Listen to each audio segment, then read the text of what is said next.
Hello, good morning everyone. We have already seen class 9 science chapter 7 diversity in living organisms part 1, part 2, part 3 and part 4. Today we will see part 5. Vertebrates are grouped into 6 classes. So now we will see the types of the vertebrates. 6 of them are there. We will see about each of them in short. The first one the first one is shown to us here is cyclostomata. Cyclostomes are jawless vertebrates. Jawless, that means they don't have the jaw. If we think about this word, then this word or this name cyclostomata is derived from two Greek words, kyklos, Kyklos, which means circle, and stoma, which means mouth. These are characterized by having an elongated eel-like body structure, as it can be seen here in the diagram, circular mouth, slimy skin, and scaleless. They are ectoparasites or borers of other vertebrates.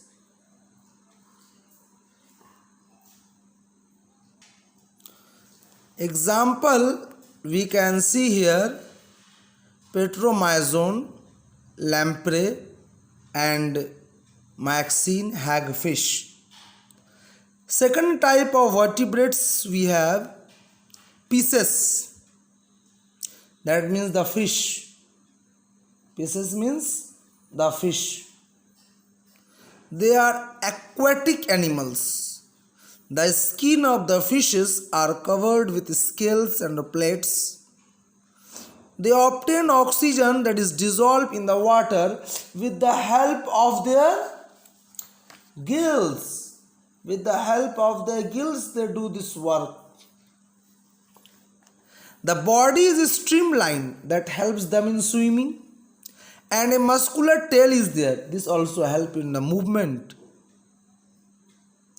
They are cold-blooded, and these are having heart with only 2 chambers. The cold-blooded animals, what does it mean? It means that the animals are not capable of regulating their body temperatures according to the temperature of the surrounding. The body temperature of these animals fluctuate as they move in different surrounding with different temperature. So these fishes, they are cold-blooded animals, and their heart have only 2 chambers. We human beings have got 4 chambers. Fishes, they lay egg. We can think of many kind of fish, some of with skeletons made entirely of cartilage. They are known as cartilaginous fishes. They contain 5 to 7 pair of gill slits. And we have got example as Indian shark, electric ray, lionfish, dogfish, mandarin fish, angler fish, as you can see in the diagram. And some with skeleton made of both bone and cartilage. And they are known as bony fish. They have bony endoskeleton. The cartilaginous fishes have got cartilaginous endoskeleton. The bony fishes, they contain 4 pair of gill slits. Example of bony fishes are seahorse, rehu, flying fish, climbing perch, etc. As you can see in the diagram. This is the electric ray, stingray, and this is the dogfish. These are the different types of fishes found. Some more can be seen here in this page. It has been shown to us. Rahu, the seahorse, flying fish, and next we have climbing perch. Next type we will go study about the amphibia. These animals differ from fish in the sense that these amphibia, they do not have scales. The fishes, they have scales. Mucus gland in the skin.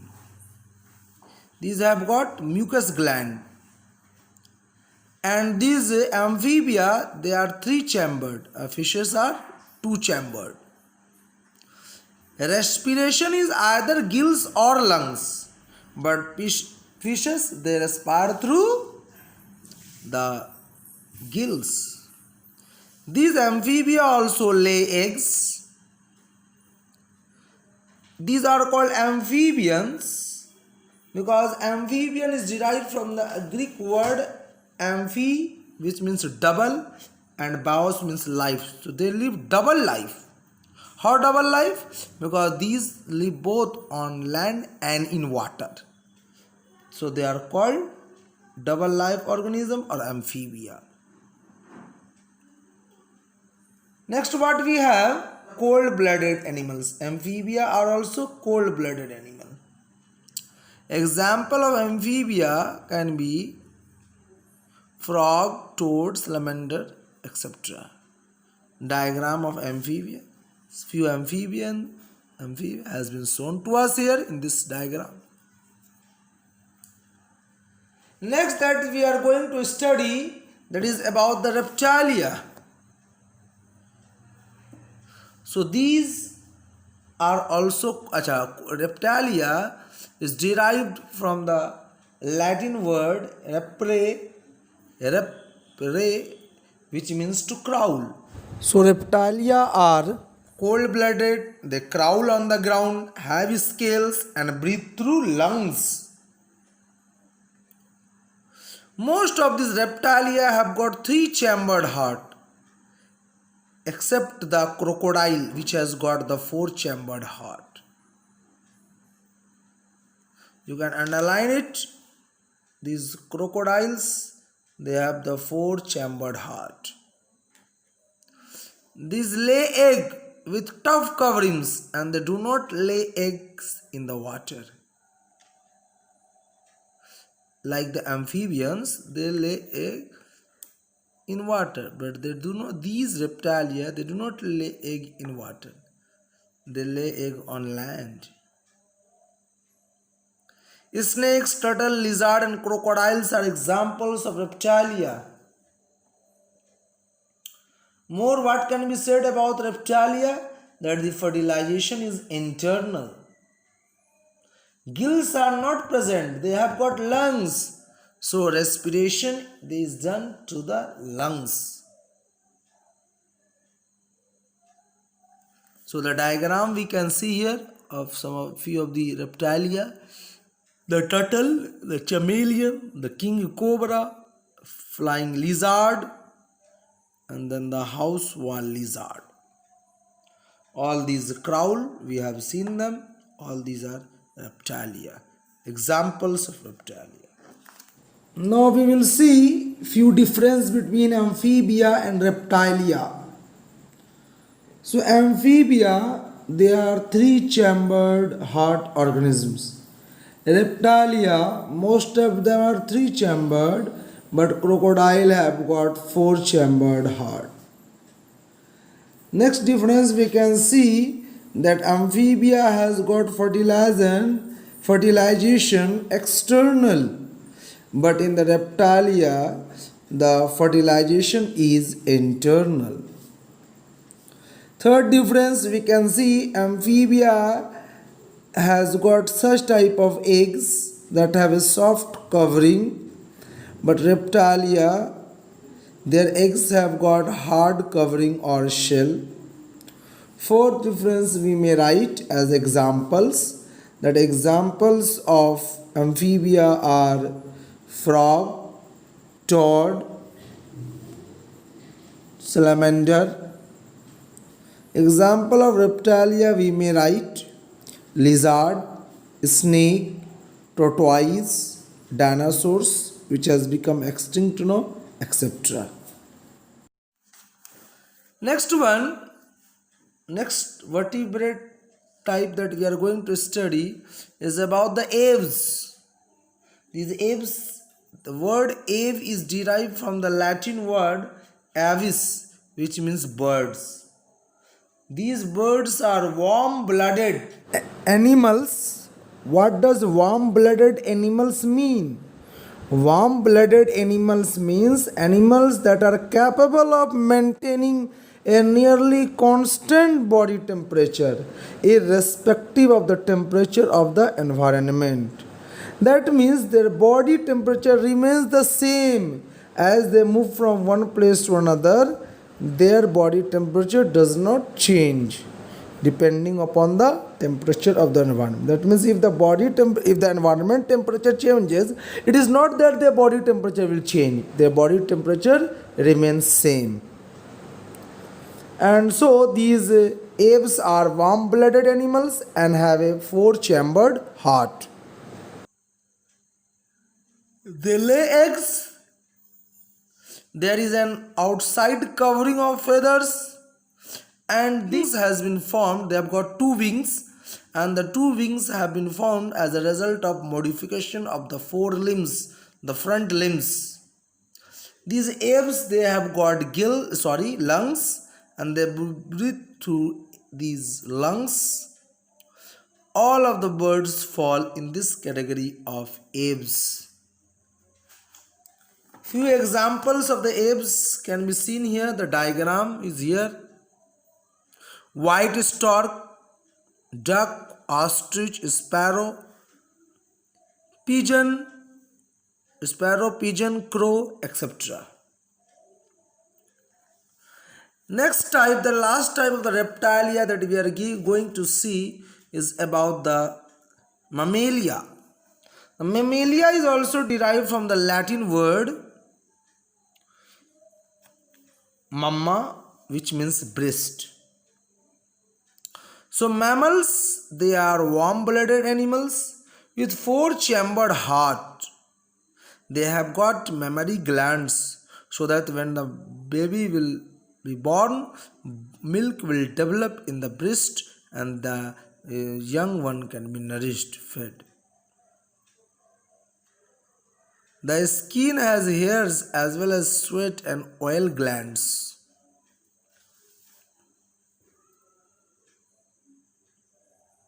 Most mammals are familiar to us, produce living organisms.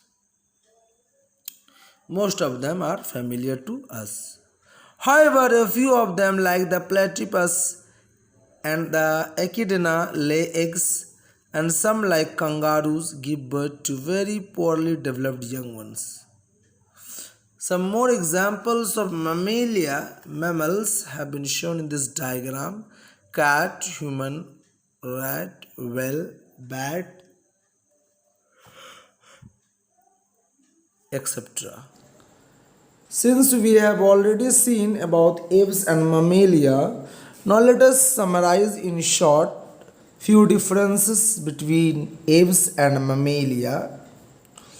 So in aves, what we will see that the four limbs, the front limbs are modified into wings.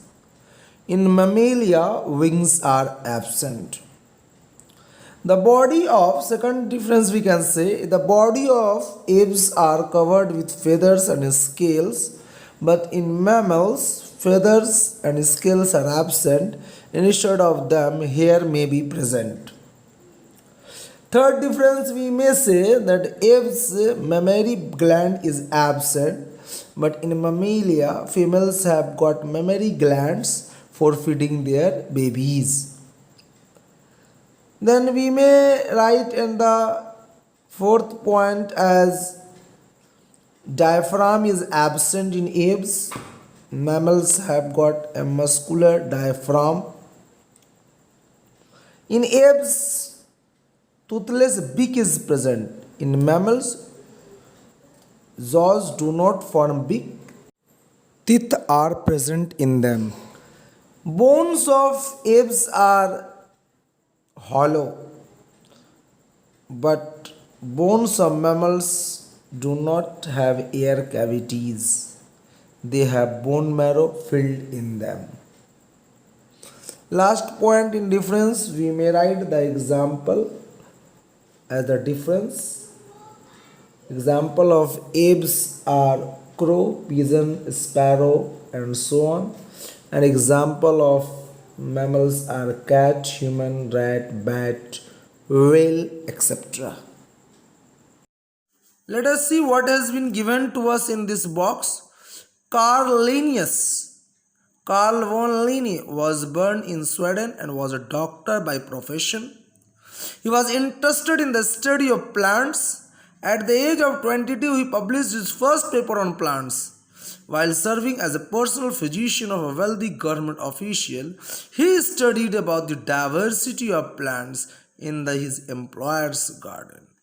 Later, what he did, he published 14 papers and also brought out the famous book Systema Naturae, from which all the fundamental taxonomical research have taken off. His system of classification was a simple scheme for arranging plants so as to be able to identify them again and again. So this is given all about Carolus Linnaeus. We are not going to study in detail. We don't need to remember also. Just you go through that. That's why I have not explained anything, because nothing is there to explain in that. Next we have nomenclature.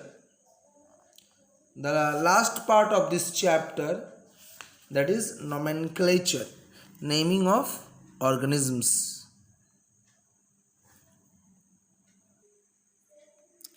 So when we study about the nomenclature, so what does nomenclature mean? Nomenclature means giving name to an organism. And here we will study that giving name to organism is very important, because different people speak different language in different parts of the world. So if a name is not given, particular name is not given to an organism, then different people will speak different language and we will not be able to understand. They may be speaking the same thing, but we will not be able to understand. Let us understand in this way, that a bird in India is called Goraiya. The same bird in England is called house sparrow. Same bird, Goraiya, in Spain is called pardal. Same bird in Holland is called musk. Same bird, Goraiya, in Japan is called suzun, and so on. So if anyone will tell us Susan, will we be able to understand what that person is speaking? No. So what happens? Some name, particular name has been given by the scientists to help us understand what they mean to say, which name they mean to say. So this is known as nomenclature. So there is a branch of biology which we call taxonomy, which deals with the identification, nomenclature and classification of organisms. That is known as taxonomy. And binomial nomenclature is another term used in biology, which means every organism has got two names in biology. The first name is the genus name to which an organism belongs, and the next one is the species name. So in the last page we saw about Carl van Linnaeus. In short we say him as Linnaeus, or we say him Carl von Linnaeus. So why it was given to us about that? It was given to us about that person, that scientist, the biologist, because he is the one who gave us the idea of naming an organism in system of naming organism, or he is being given the credit for discovering the method to name an organism with two names or binomial nomenclature. So when did he do this? He did this in 18th century. It was done by Carolus Linnaeus. Some books you will find his name as Carl von Linnaeus. The scientific name of an organism is the result of the process of classification which puts along with the organism it is most related to. Some methods have been given for naming the biological name. So that organisms are given biological name following some rules, some conventions. For example, the name of the genus begins with a capital letter. The name of the species begins with a small letter. Just now I had told you few minutes earlier that in binomial nomenclature an organism is being given two names. Two names they are given, the species name and the genus name. So the first is the name of the genus. First is the name of the genus. And then second one is the name of that species. So let us take an example. What we will say in example we will take? Let us take an example of Homo sapiens. Homo sapien is the name of human being. Scientific name of human being is Homo sapiens. So a Homo is a generic name and sapiens is the specific name. In the same way we can see the binomial nomenclature of some other organisms. For example, lion. Lion's biological name is Panthera leo, L-E-O, Leo. So Panthera is the genus name and Leo is the species name. Next what we have, the tiger scientific name is Panthera tigris. Panthera tigris. Leopards, it is Panthera pardus. Snow leopards, Panthera uncia. So all these are the biological name of these various organisms, various animals. So what we saw, the first name is the genus name and the genus name is always written with capital. So Homo sapiens, H will be written capital, H-O-M-O, Homo. Then sapiens, S-A-P-I-E-N-S, sapiens, the name of the species begin with a small letter. So a sapiens, S will be small. Or Panthera leo we are taking. The Panthera P capital and rest all word is small and again L-E-O, Leo is small. When printed, the scientific name is given in italics. Whenever you will see scientific name written, the best way is to write in italics. And if it is written by hand, this is very important to remember. Most of us don't follow. When written by hand, the genus name and the species name have to be underlined separately. Separately we have to underline. For example, Homo sapiens, that means you can do in the same way as you can see on the screen, Homo sapiens. Because we are writing in the hand. If it is printed, no problem. Italics they will write. This chapter is over. Well, study the chapter nicely.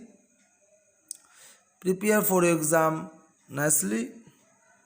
Wish you all the best. Thank you.